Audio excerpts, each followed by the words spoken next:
বিদ্যা ধনাগারা কুল অভিমানিন দেহাদির আত্মজ নিত্য বুদ্ধয় ইষ্টান দিবান ফলাকাঙ্ক্ষীন যে জীবন মৃত্যান্তে ন লভন্তে কেশবম।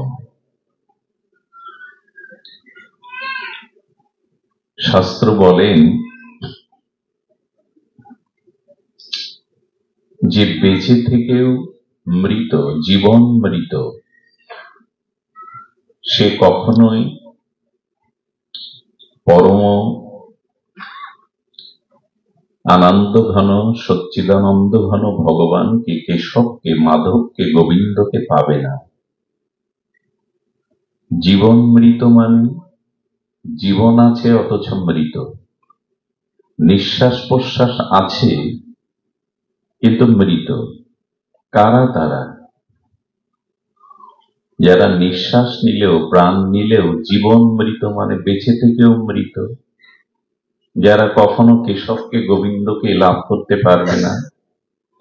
বললেন বিদ্যা ধনাগার কুল অভিমানীন, যাদের বিদ্যার অহংকার আছে, ধনের গর্ব আছে এবং কুলের অভিমান আছে। এই ধন, কুল, বিদ্যার গর্ব, অভিমান যাদের আছে, এরা কখনোই ভগবানকে লাভ করতে পারবে না। দেখুন, কাম, ক্রোধ, লোভ এগুলি কিছুটা হলেও ত্যাগ করা যায়, কিন্তু গর্ব বা অহংকার, অনেকেই কাম, ক্রোধ, লোভ সীমিত করেন, নিয়ন্ত্রণও করেন, কিন্তু গর্ব বা অভিমান এটি নিয়ন্ত্রণ করা খুব সহজ। যেমন ব্রজের গোপীগণ, তারা কুলধর্ম, বেদধর্ম, দেহধর্ম, কাম, ক্রোধের অনেক ঊর্ধ্বে।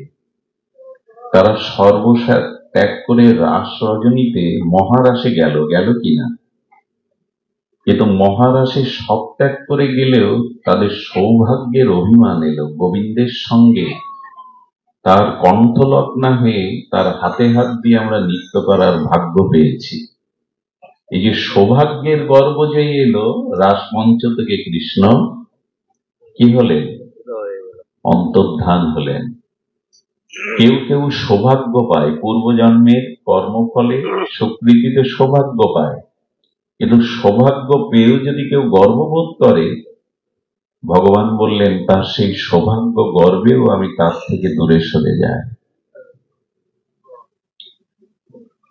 এই জন্য গর্ব, অহংকার, যাদের ধনের গর্ব, বিদ্যার গর্ব, কুলের গর্ব আছে, গোবিন্দ বললেন, আর এই দেহকে যারা আমি বুদ্ধি করে, এই দেহ আমি, আত্মার অনুসন্ধান করে না, যারা, এখানে শব্দটা দিয়েছে দেহাদির আত্মজ বুদ্ধয়, দেহকেই যারা আমি মনে করে, দেহের সুখকে সুখ মনে করে, দেহের দুঃখকে দুঃখ বোধ করে, দেহেতে যাদের আত্মবুদ্ধি মানে আমি এই দেহ, এই আত্মবুদ্ধ যারা, নিত্য বুদ্ধি যারা, এবং তারা যে পূজা পার্বণ ধর্মকর্ম করে না তা না, যাদের বিদ্যার গর্ব আছে, ধনের গর্ব আছে, কুলের গর্ব আছে, তারাও পূজা অর্চনা করে, তারাও উপাসনা করে। কিন্তু উপাসনাটা করে কেন জানেন? নিজের কামনা, বাসনা, ভোগ বাড়াবার নিমিত্তে, আরো যেন ধনী হয়, আরো যেন সম্মানের অধিকারী হয়, আরো যাতে পদ প্রতিষ্ঠা পেতে পারি। এই জন্য বলছেন ইষ্টান দেবান ফলাকাঙ্ক্ষীন, তারা ইষ্টদেবের আরাধনা করে কিন্তু নিজের কামনা পূরণের জন্যই করে। এরা ভগবানকে পায় না, এরা প্রেম ভক্তি প্রাপ্ত হতে পারে না, এবং এরা জীবন মৃত। এই জন্য আমরা সর্বদা তো এই প্রার্থনা শিখেছি, আমাদের মধ্যে এই প্রার্থনার মন্ত্র ধ্বনি হয়, ধনং দেহি, যশং দেহি, এই তো পুত্রং দেহি। এই যে বাসনা পূরণ, এটি থাকলে গোবিন্দ প্রেম আসে না। যদি নিজের ভোগবাসনা থাকে তো তাতে প্রেম ভক্তি অন্তরায় হয়ে যায়। ভগবান এগুলি সামনে দিয়ে দেখেন। শিশু অবুঝ, সে মায়ের কোল ছাড়া থাকতে চায় না বলে, কিন্তু মায়ের তো সংসারের কাজ আছে। শিশুকে ভোলাবার জন্য মা শিশুর সামনে অনেক খেলনা মিষ্টান্ন দিয়ে দেয়। এগুলি পেয়ে সে আমাকে ভুলে থাকে কিনা। মায়ের তো সংসারের অন্য কর্ম আছে। কিছু সন্তান দেখবেন মায়ের ওই খেলনা মিষ্টান্ন পেয়ে, খেলনা আদি দ্রব্য পেয়ে মার কথা ভুলে গিয়ে খেলাতে মেতে ওঠে। মা নিশ্চিন্তে তখন তার নিজের কাজ সম্পন্ন করে। কিন্তু কিছু সন্তান আছে ওগুলো পা দিয়ে হাত দিয়ে ছুঁড়ে ফেলে মা মা বলে কাঁদতে থাকে। তখন মায়ের আর সংসারের অন্য কাজ করার অবসর পান না। তো ভগবানও বললেন, আমার কাছে এসে আমার উপাসনা করে যারা নিজের ভোগ্য বস্তু আমার কাছে চায়, ধনং দেহি যশং দেহি, আমি ওদের বেশি করে এগুলি দিয়ে দেই, যাতে আমাকে ভুলে থাকে, ওইগুলি নিয়েই মেতে থাকে। এই জন্য ভগবত উত্তম উদ্ধবের কাছে ভগবান বলেছিলেন, উদ্ধব, আমি কাউকে, কোন ভক্তকে যখন কৃপা করি তার কি লক্ষণ? উদ্ধব বলছেন, প্রভু তুমি যখন কারো প্রতি কৃপা করো, করুণা করো, কি লক্ষণে বুঝবে যে তোমার করুণা ওই জীবের প্রতি হচ্ছে? মানে আপনার আমার প্রতি ভগবান যখন কৃপা বা করুণা করবেন তার কি লক্ষণ? বৃষ্টি হওয়ার আগে তো মেঘের লক্ষণ থাকতে হবে। ভগবান বললেন, আমার কৃপার প্রথম লক্ষণ হলো তার ধন বা ঐশ্বর্য, অর্থকে আমি আগে কেড়ে নিই। তার ঐশ্বর্যকে, আচ্ছা সুদামা শ্রীকৃষ্ণের বাল্য বন্ধু, তাই না? তো তাকে এত মানে সুদামা আমাদের জগতের পরিভাষায় গরিব না, নির্ধনী না। যার কৃষ্ণ প্রেমধন আছে সে গরিব হতে যাবে কেন? যার ভাগবত ভক্তি আছে সেই ধনী। অর্থ থাকলেই সে ধনী না, বরঞ্চ সে আরো ভিখারি, যদি তার চাওয়া পাওয়া বেশি থাকে। কারণ যে চায় সেই তো ভিখারি। যে তো অধিক অর্থ থেকেও যার আরো 10 বিঘা নিতে হবে, আরো 10 তলা দিতে হবে, এই চাওয়াগুলো থেকে যায়, যে চাই সেই তো ভিখারি। তো ভগবান বলছেন, কৃষ্ণ প্রেমে ধনী যিনি, ইনি ভিখারি নন। এই জন্য সুদামাকে কেউ গরিব বলবেন না। অথচ ছেঁড়া কাপড়, 2-4 দিনে গৃহে কোনো হাড়ি জ্বলে না, 20 বছরে নিজের স্ত্রীকে সুদামা একটা ভালো কাপড় কিনে দেয়নি, বলে তাকে গরিব বলবো না? বলো না, উনি কৃষ্ণ ধনে ধনী। উনি দারিদ্রটাকে স্বীকার করে নিয়েছেন, কারণ ঐশ্বর্য হলে তোমার ভজন ভুলে যাবো, বাড়ি গাড়ি বিষয় মানে সম্পত্তি এলে সময় পাবো না, তোমার কাছে ফুল জল দেওয়ার, তোমার উপাসনার সময় পাবো না। এই জন্য ভগবান বলছেন, আমি যখন বিশেষ রূপে কোনো ভক্তকে কৃপা করি তখন তার অর্থ ছিনিয়ে নিই। নিলে কি হয় জানেন? আপনার জীবনে যখন অর্থ থাকবে, ফুলের মধুর মতো ভ্রমর এসে চারিদিকে গুঞ্জন করবে।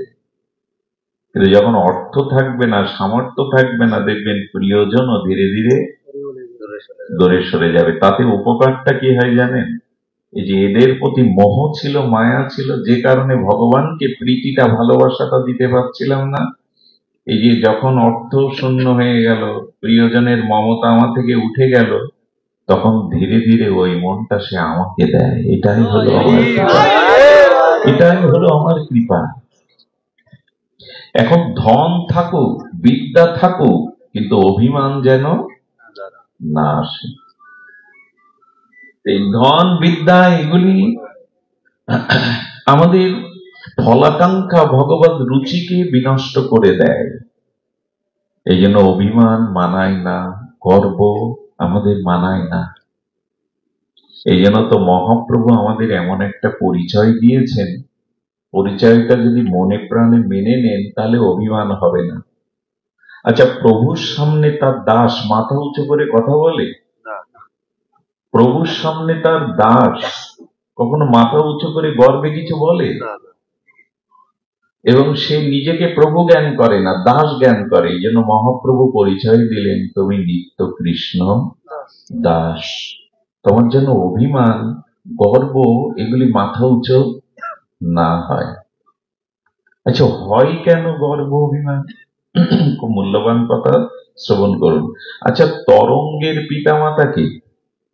আত্মীয় স্বজন, বন্ধু বান্ধবকে তরঙ্গ মানে ঢেউ। ঢেউয়ের পিতামাতা আছে, ঢেউয়ের বন্ধু বান্ধব আছে, আত্মীয় কুটুম্ব আছে। মানে আমি বলছি নদীর তরঙ্গ, সাগরের ঢেউ। ঢেউয়ের পিতামাতা আছে, ঢেউয়ের আত্মীয় স্বজন আছে, জল। কারণ জল থেকেই ঢেউয়ের সৃষ্টি, জল থেকেই তার উৎপত্তি।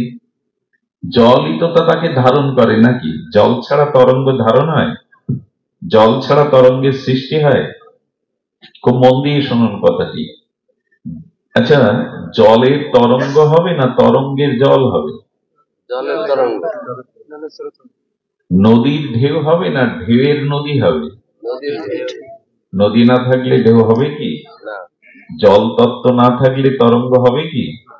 তার মানে ঢেউয়ের বা তরঙ্গের পিতামাতা আশ্রয় হলো জল। এই তো। এখন জল ব্যতীত স্বতন্ত্রভাবে তরঙ্গ হতে পারে না। জল ছাড়া তরঙ্গ হয় কি? ঢেউ খেলে কি? তাহলে ঢেউটা, তরঙ্গটার জলটা আমরা দুটো নামে অভিহিত করছি, একটি হলো তরঙ্গ, একটি হলো জল। দুটো নামে অভিহিত করলেও, বস্তুকে দুরকম দেখালেও, আসলে তরঙ্গ জল ছাড়া কি অন্য কিছু? শব্দ তো দুটো, একটা জল, একটা তরঙ্গ, একটা নদী, একটা ঢেউ। এই তো। তো শব্দ দুটো প্রয়োগ করছি। তরঙ্গ এবং জল দুই রকম দেখতে। তরঙ্গ ভালো লাগে, নিস্তরঙ্গ সমুদ্র ভালো লাগে না। তরঙ্গায়িত উত্তাল তরঙ্গ সমুদ্রকে ভালো লাগে। দেখছি দু রকম, কিন্তু তরঙ্গের আলাদা কোনো অস্তিত্ব নেই জল ব্যতীত। জলই এটি বিকার হয়ে তরঙ্গায়িত হয়, ঢেউ হয়। এখন যদি ঢেউকেও মানেন, জলকে ভুলে গিয়ে ঢেউয়ের অস্তিত্ব থাকবে? এমনি খুব ভালো করে কথাটি স্মরণ যেন করি, ভগবান ছাড়া আমাদেরও কোনো অস্তিত্ব নেই, আমাদের সবকিছু ভগবান। জল ছাড়া যেমন তরঙ্গ নেই, তরঙ্গ ওঠে না, ভগবান ছাড়া আমাদের কোনো কিছু অস্তিত্বই টিকতে পারে না। আমাদের পিতা মাতা ধাতা বিধাতা কর্তা সবকিছুই ভগবান। তাহলে তোমার অভিমানটা কোথায়? তরঙ্গ কি অভিমান করতে পারে জল ছাড়া? তরঙ্গের অভিমান মানায় জল ছাড়া?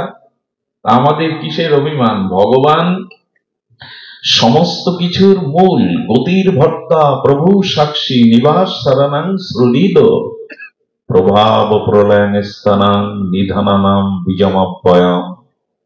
ভাগবতে বলেছে সঞ্চিদানন্দ রূপায় বিশ্বোৎপত্তাদি হেতবে তাপত্রায় বিনাশায় শ্রীকৃষ্ণং বয়ং নমঃ। ভগবান সচ্চিদানন্দ রূপ কি করছেন? বিশ্ব উৎপত্তাদি হেতবে, এই অনন্ত বিশ্বের সৃষ্টি স্থিতি প্রলয়ের উৎপত্তির কারণ হলেন ভগবান। যা কিছু বিশ্ব চরাচর, অনন্ত বিশ্ব ব্রহ্মাণ্ডের নিশ্চয়, সবকিছুর গতি, প্রকৃতি, ধাতা বিধাতা, সাক্ষী, আশ্রয় শরীর ভগবান। এখানে তরঙ্গের অভিমান কোথায় জল ছাড়া? আমরাও ভুল করে বসি, আমি, আমার। জল ছাড়া তরঙ্গের স্বতন্ত্র পরিচয় নেই, তেমন ভগবান ব্যতীত আমাদের কোনো অভিমান অহংকার থাকতে পারে না, কিন্তু করে বসে আমি, আমার।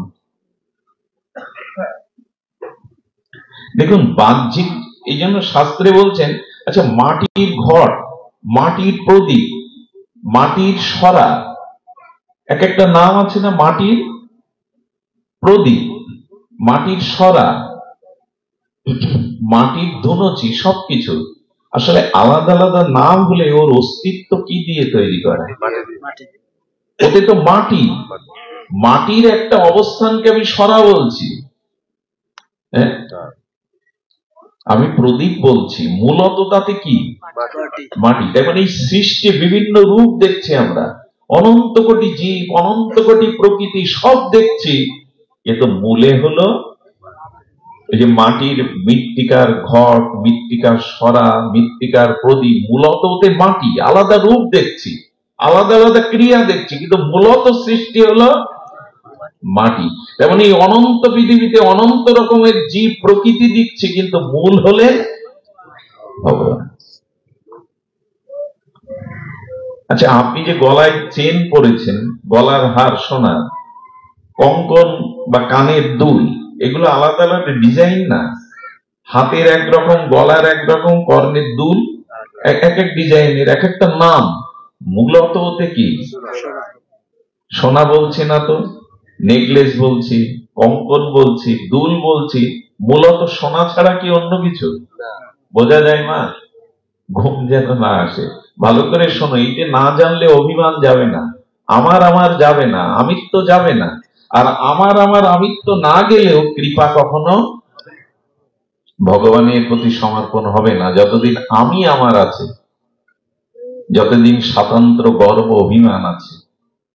আসলে সোনার দুল, সোনার বালা, সোনার কঙ্কন, যাই নাম দেই, যেমন করে দেখায়, ওগুলো যদি আবার গিয়ে স্বর্ণকারের কাছে গিয়ে গলান না অ্যাসিডে, রূপ নেবে কি?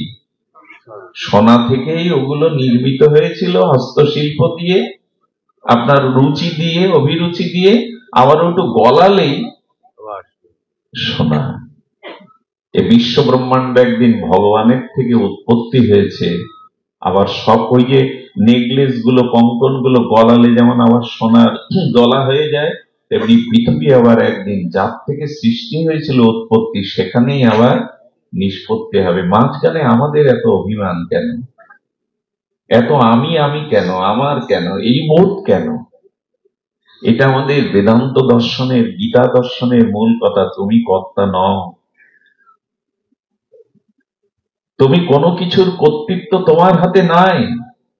এভাবে ভাবলে না, শুধু মন্দিরে আপনি ঈশ্বরকে দেখবেন না, তখন দেখবেন সবখানেই তো তার অস্তিত্ব। আচ্ছা, মাটির ঘটের মধ্যে বাইরে মাটি না ভেতরে মাটি? মাটির একটা ঘট, তার ভেতরে মাটি না বাইরে মাটি? মাটি দিয়ে সৃষ্টি বস্তুত্ব, ভেতরে বাইরে মাটিই থাকবে। তেমন ঈশ্বরের সৃষ্ট জগতে শুধু মন্দিরে বিগ্রহের মধ্যে না, ঈশ্বর সবখানেই আছেন, সবকিছুর মধ্যে আছেন। এটা ভাবলে আপনি কাউকে ছোট করতে পারবেন না, ঘৃণা করতে পারবেন না, কোন অস্তিত্বকে ঈশ্বর ভুলতে পারবে, সবখানেই তো তিনি। একটা প্রমাণ দেই, পৃথিবীতে এমন একটা স্থান দেখান না যেখানে পাপ কর্ম করলে, অশাস্ত্রীয় কর্ম করলে ঈশ্বর বুঝতে পারবেন না, কেন ওইখানে ঈশ্বর নেই। পাবেন এমন কোন জায়গা? সে 10 হাত মাটির তলে হোক, মহাশূন্যে হোক, গর্তের মধ্যে গিয়ে হোক, এমন একটা জায়গা আমাকে দেখিয়ে দিন যেখানে অপকর্ম করলে, অশাস্ত্রীয় কর্ম করলে ঈশ্বর সাক্ষী স্বরূপ থাকবে না। আছে এমন জায়গা? তার মানে তো তার অস্তিত্ব সবখানে। যারা শুধু মন্দিরে বিগ্রহের মধ্যে ভগবান দেখে, আর কোথাও দেখে না, এদের দৃষ্টি অনেক সংকীর্ণ। যারা সর্বভূতে সর্বং খলিদং ব্রহ্ম, যারা সর্বভূতের মধ্যে তাকেই দেখে, এদের দৃষ্টি প্রশস্ত, এরাই ভগবানের প্রিয় ভক্ত। এরা অনুভব করতে পেরেছে মাটির ঘটের অস্তিত্ব শুধু মাটি।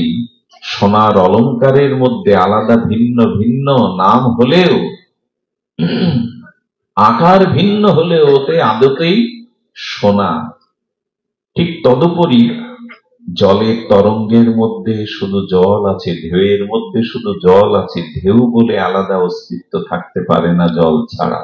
এভাবে যদি ভাবেন, অহংকারটা কোথায় আসবার সুযোগ পাবে কি? আমি আমার আসবার সুযোগ পাবে কি? আচ্ছা, কথাগুলো তো শুনতে ভালো লাগে, আমার বলতেও ভালো লাগছে, মেনে নিয়েছি জীবন। মানলে কি আর এই যন্ত্রণা পেতাম? এই বারবার আসা যাওয়া চক্রে ঘুরতাম। মুক্ত হতে গেলে এই যে জন্ম মৃত্যু কর্মফল থেকে মুক্ত হতে গেলে এগুলো শুধু শুনে আমাদের সমস্যা কি জানেন? আচ্ছা, এই মালাটা আমি হাতে নিয়েছি, এই পুরো লাইট গুলো আলোগুলো বন্ধ করে দিয়েছে, দিয়ে বলছে আমার হাতে কি আছে আপনারা বলুন। আপনি খুব নিকটে বসেছেন তো, আমার হাতে কি আছে তো আমার বলতে পারবেন কারো অন্ধকারে? না, তার মানে আমার হাতে মালা আছে, আপনিও আমার কাছে আছেন, অথচ আমার হাতে কি আছে অন্ধকারে আপনি বলতে পারবেন না। আলো না জ্বললে বলতে পারবেন না আমার হাতে কি আছে? তেমনি এই যে কথাগুলো বলছি, ঈশ্বর সবখানে আছে, ঈশ্বর ছাড়া কোনো অস্তিত্ব নেই, এটা শুধু মুখে বললে বা শুনলে হবে না। মুখে তো বলছে আমার হাতে কি আছে আপনারা দেখুন, সব আলো বন্ধ, আর আগে থেকে মালাটা আমি আপনাদের দেখাইনি। এখন পুরো আলো বন্ধ করে বলছে আমার হাতে কি আছে বলুন, আপনি সামনে আছেন, বলতে পারবেন? না, না, কেন পারবেন না? কারণ কি? দেখা যাবে না অন্ধকারে। কারণ অন্ধকার তো। তেমন ঈশ্বর সবখানে আছেন, ঈশ্বর আমার মধ্যে আছেন। দাদা বসুন। সবখানে আছেন, আমার মধ্যে আছেন, ঈশ্বরের অস্তিত্ব ছাড়া কোনো অস্তিত্ব নেই, এসব শুনছি, বলছি, ভালোও লাগছে শুনতে, অথচ উপলব্ধি করতে অনুভূতি আসছে না, কারণ আলো জ্বলেনি। কথাটা দুইবার বলতে ইচ্ছা করছে যাতে কথাটা আমাদের হৃদয়ে যায়। ঈশ্বর আছেন, আমার হৃদয়ে আছেন, সবখানে আছেন, সবার মধ্যে আছেন, তার অস্তিত্ব ছাড়া কিছু অস্তিত্ববান হতে পারে না। এসব কথা শুনছি কতদিন ধরে, এটা আলো জ্বলেনি, যে কারণে কথার উপলব্ধি আসেনি। বোঝা যাচ্ছে মা? শোনাতে বলাতে কিছু হবে না, উপলব্ধিতে হবে। আলো জ্বালতে হবে, তবে আমার হাতে কি আছে আপনি দেখতে পাবেন, বলতে পারবেন। ওই আলোটা শ্রীগুরুর কৃপায় ভজন সাধনের দ্বারা আপনার অনুভূতি যেদিন আসবে সেদিন এটা অনুভব করতে পারবেন। অনুভূতিটা কেমন জানেন?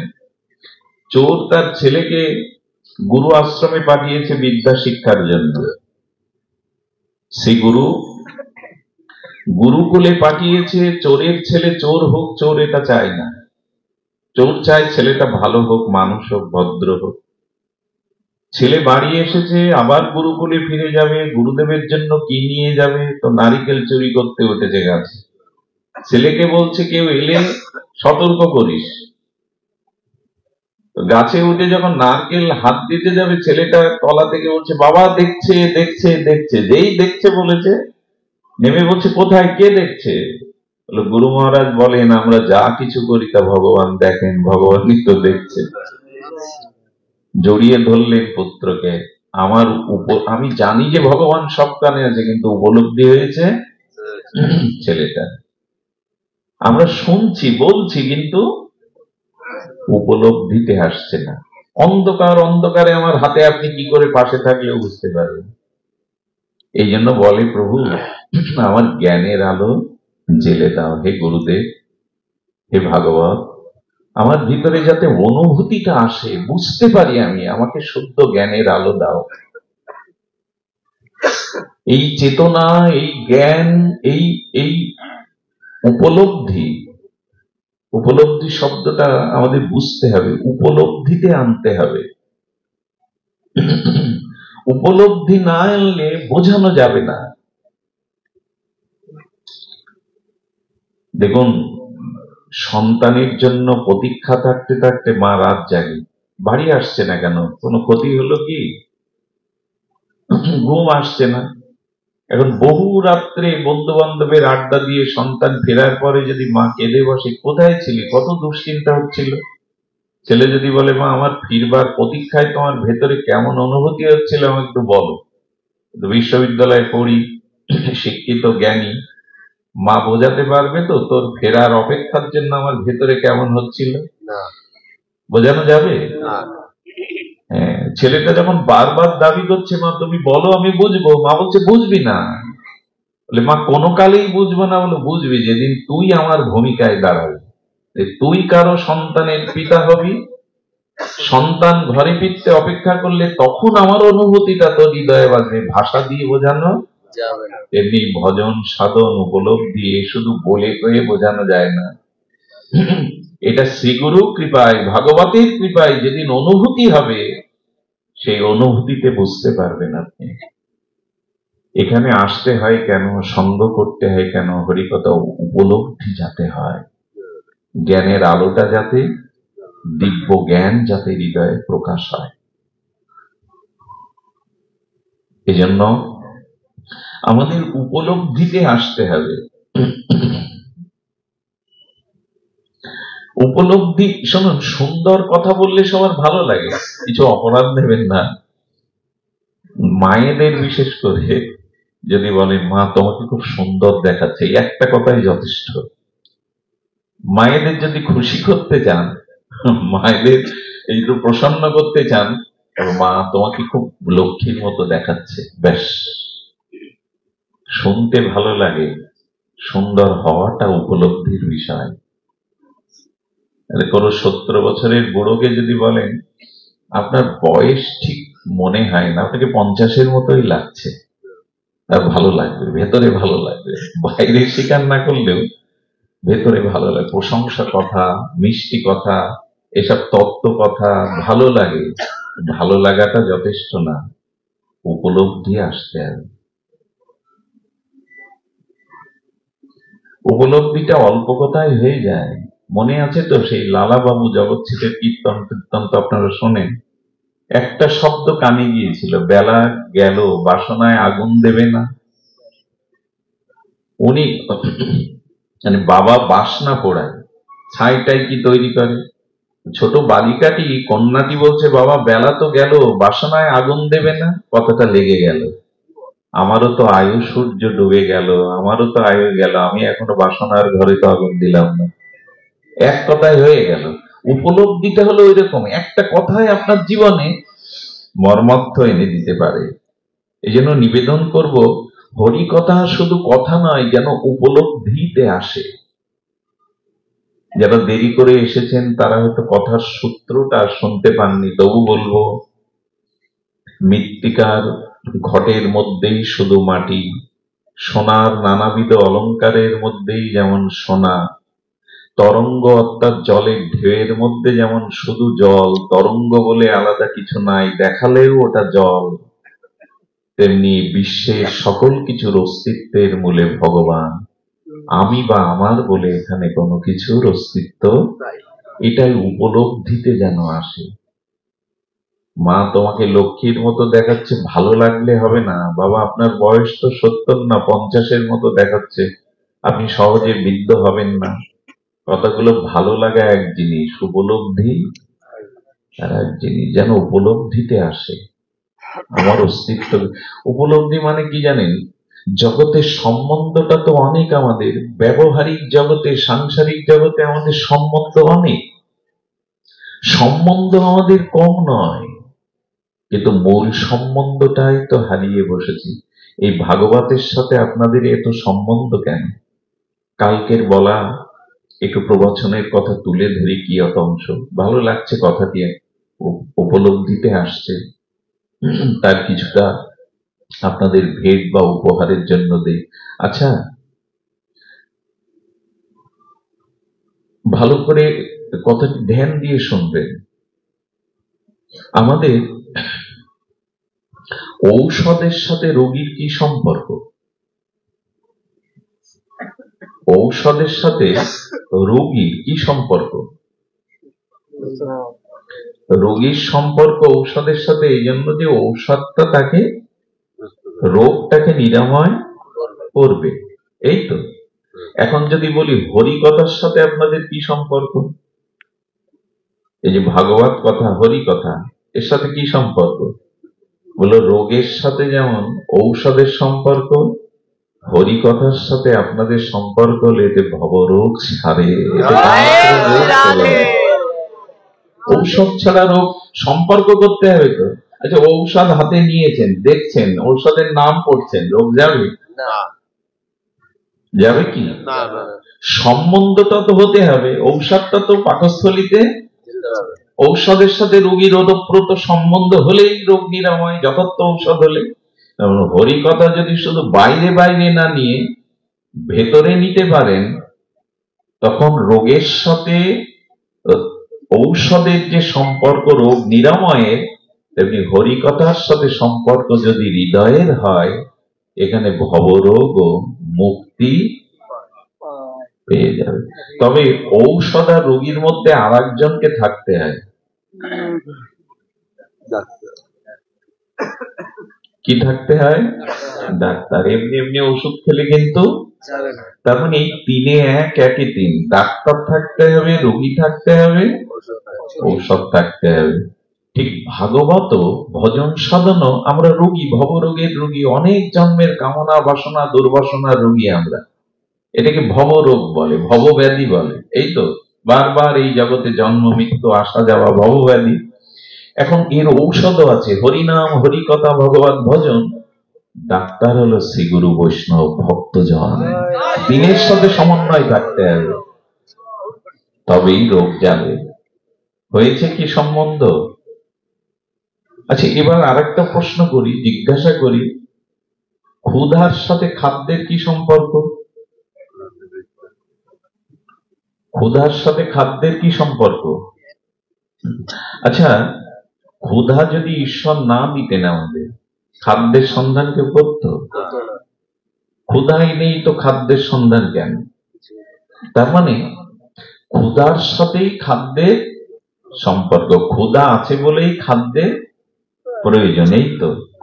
কারণ ক্ষুধা নিবৃত্তি করে খাদ্য, খাদ্য দ্বারা ক্ষুধাটা নিবৃত্তি হয়। তাহলে আমরা জানলাম, এগুলো খুব ভালো জানি আমরা। আচ্ছা, খাদ্যের সাথে ক্ষুধার সম্বন্ধটা কেউ জোর করে করিয়েছে আপনার? গা ধাক্কা দিয়ে, ঠেলে ঠুলে, প্রেরণা দিয়ে, আপনাকে খুব প্রশংসা করে করে প্রেরণা দিয়ে ঠেলে ঠুলে জোর করে করিয়েছে? ক্ষুধা লাগলে কেউ জোর করে খাদ্যের সাথে সম্বন্ধ করায়? এটা ভালো বুঝি, ওখানে জোর খাটাতে হয় না, উপদেশ লাগে না। ক্ষুধা লাগলেই খাদ্যের অনুসন্ধান করে। আমি বলি কি, ক্ষুধা দুই প্রকারের। একটা যেমন দেহের ক্ষুধা, অন্ন জল সবজি প্রসাদ, আমাদের আত্মারও একটা ক্ষুধা আছে। ওইখানে কেন এত জোর করতে হয়? আমাদের আত্মার একটা ক্ষুধা আছে, তবে সেটা সবজি অন্ন জল না, আত্মা চাই ভগবানের নাম হরিকথা ভগবানের ভজন। এইখানে কেউ কিন্তু এই জন্য আসেননি আমাকে বসিয়ে বেশ পেট পুরে খেতে দেবে। এখানে এসেছেন আত্মার ক্ষুধা। আত্মার যে ক্ষুধা, হরিকথা হরিনাম, এটি আস্বাদনের জন্য। এত টাকা ব্যয় করে, শ্রম করে, এত পথ ক্লান্ত হয়ে কেন এসেছেন? সবার গৃহেই তো ভগবান দুমুঠো অন্নের সংস্থান করেছেন। এখানে মনের ক্ষুধা, আত্মার ক্ষুধার জন্য এসেছেন হরিকথা। এতে এত জোর করতে হয় কেন মানুষের? জগতের ক্ষুধার সাথে খাদ্যের সম্পর্কে কেউ প্রেরণা দেয়নি, জোর করেনি, উপদেশ দেয়নি, ওটা স্বাভাবিক। এখানে যদি বলা হয়, এখন হয়তো রাতের আহারটা করেননি, কিন্তু দুই বেলা তো আমরা প্রত্যেকেই আহার করেছি, সকালে বা এর মাঝেও বা কত আহার করে ফেলেছি, এটা ওটা টুকটাক। আহার করতে কারো বলে দিতে হয় না, প্রেরণা দিতে হয় না, অথচ আত্মার খাদ্য ভগবানের নাম ভগবত উপাসনা, সেখানে কেন এত বলে কয়েও হচ্ছে না? তার মানে কি জানেন, ক্ষুধা না থাকলে যেমন খাদ্যের অন্বেষণ করতো না, খাদ্যের কথা মনেও পড়তো না, তেমন যতদিন হৃদয়ে ক্ষুধা না জাগবে আত্মায়, ততদিনে আপনি ভগবানের নাম রূপলীলা খোঁজ করবেন না। এখানে তারাই এসেছেন যাদের ওই ক্ষুধাটা জেগেছে। আরে মানুষ একটু ক্ষুধার জ্বালা সহ্য না করতে পেরে মানুষ আত্মহত্যাও করে। ক্ষুধার জ্বালা এমন, অনেক বড় মানুষও ভিখারির ন্যায়, কাঙালের ন্যায় হাত পাতে ক্ষুধার জন্য।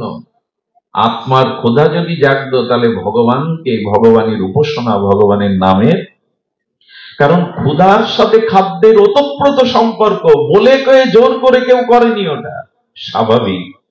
যেমন আমাদের ভেতরের ক্ষুধা যদি আত্মক্ষুধা থাকতো, বলা লাগতো না, জোর করা লাগতো না। ওই ক্ষুধা নিবৃত্তির জন্য আমরা ভগবানের নাম রূপ সর্বদাই গ্রহণ করতাম। খাদ্যের সাথে ক্ষুধার সম্পর্ক জোর করে নয়, কিন্তু আত্মার ক্ষুধাটা আমাদের জাগেনি। খুব ভালো লাগে যখন আপনারা আসেন হরিকথায়, ভালো লাগে এই জন্য, প্রসন্ন হয় এই জন্য, ভগবান আনন্দিত হয় এই জন্য, আপনাদের মূল ক্ষুধাটাই জেগেছে। আত্ম ক্ষুধা যদি না জাগে তো জল তো সবখানে আছে, পিপাসা না লাগলে জলের সন্ধান কে করবে? আগে তো পিপাসা, আচ্ছা পিপাসার সাথে জলেরও তো একই সম্পর্ক। যদি পিপাসা না দিতেন ভগবান তো জলের খোঁজ করা লাগতো না। তেমন কবে ভগবানের পিপাসা জাগবে? তার নাম রূপ লীলা শ্রবণ কীর্তনের পিপাসা জাগবে। এটি জাগলেই সে সন্ধান করবে, সে খোঁজ করবে।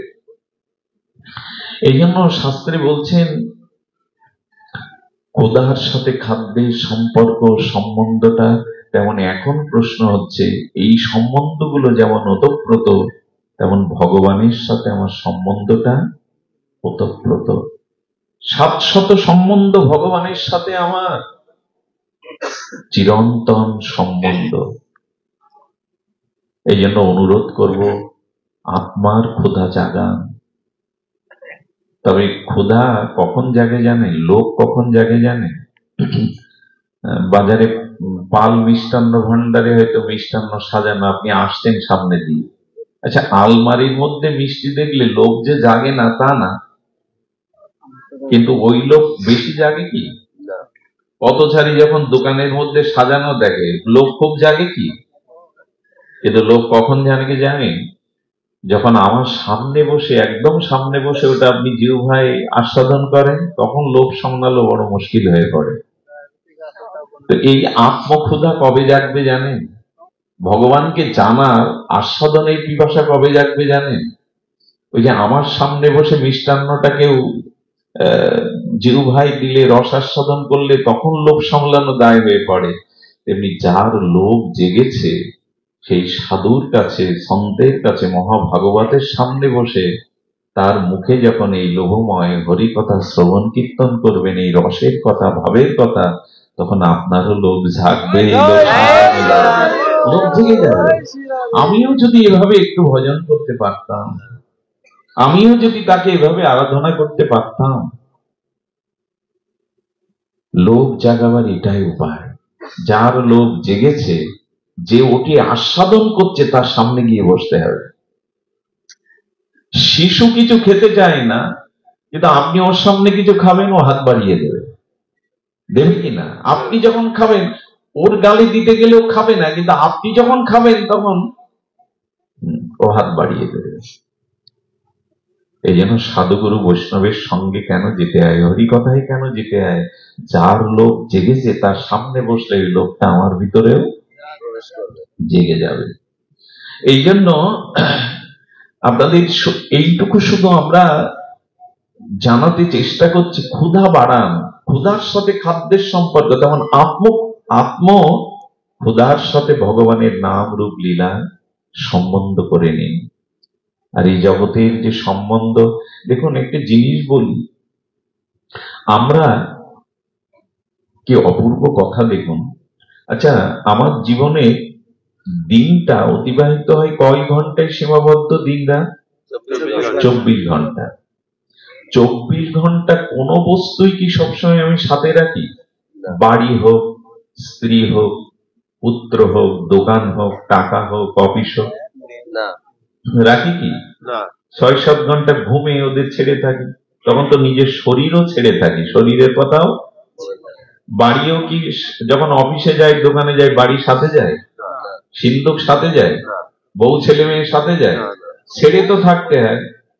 এদের সাথে কত সময় এখন ব্যস্ত জীবন, মানুষের নাগরিক জীবন, ব্যস্ত জীবন, বউ ছেলে মেয়েকে সময় দেওয়ার সময় এখন খুব মানুষের কম।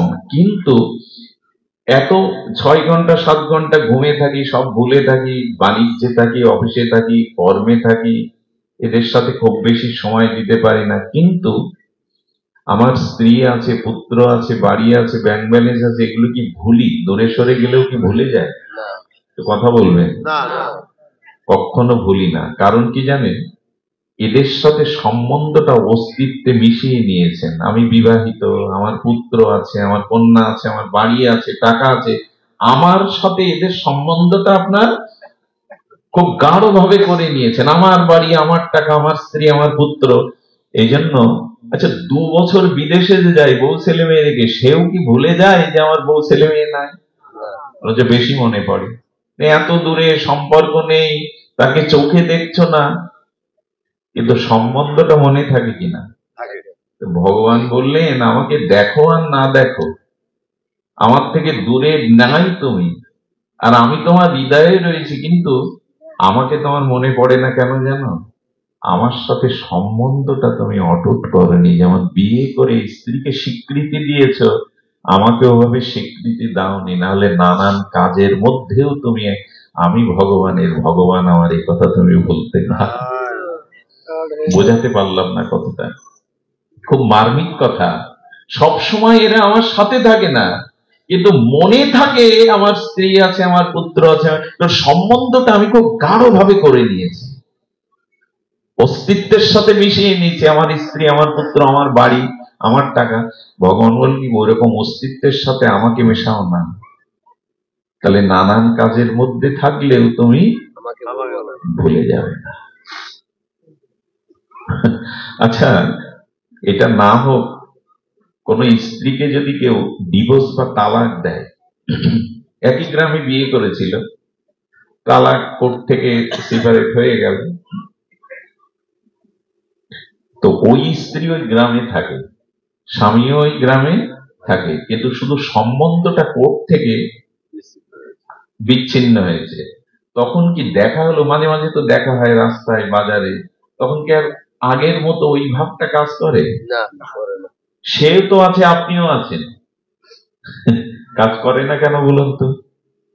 সম্বন্ধটা ছিন্ন করেছেন। গোবিন্দ বললেন কি, সংসার থাকে থাকুক, এদের সাথে ওঠা বসা করো করো, কিন্তু এদের সাথে সম্বন্ধটা চিরন্তন না মনে করে আমার সাথে করো। যদি মনে করো এরা কেউ আমার নয়, আমি এদের কেউ নই, কিছুদিনের দায়িত্ব আমার উপরে ওদের, তাহলে ওরা সামনে থাকলেও, দেখা হলেও, যেহেতু মনে করো ভগবান ছাড়া এই জগতে আমার কেউ আপন নয়, এরা দায়িত্ব আমার উপরে, আমি এদের কাছে ঋণী, তখনই সামনাসামনি দেখা হলে, তালাকপ্রাপ্ত স্ত্রীকে দেখলেই, ছাড়াছাড়ি স্ত্রীকে দেখলেও কিন্তু আগের অনুভূতি আসে না, কারণ সম্বন্ধটা আপনি মন থেকে শেষ করেছেন। ভগবান বললেন থাকো এদের মধ্যে, কিন্তু এদেরকেই না হলে আমার হবে না, এরাই আমার জীবনের সব, এটা মনে না করে থাকো, তাহলে দেখবে দেখলেও আসক্তি।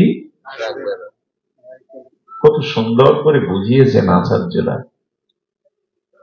কিন্তু আমরা বুঝলাম কি, ওই যে বললাম, আলো নিভিয়ে দিয়ে এখন হাতে আমি কিছু ধরলে দেখতে পাবেন, আলো জ্বলেনি, অনুভূতি জ্বলেনি। এগুলো অনুভূতির বিষয়।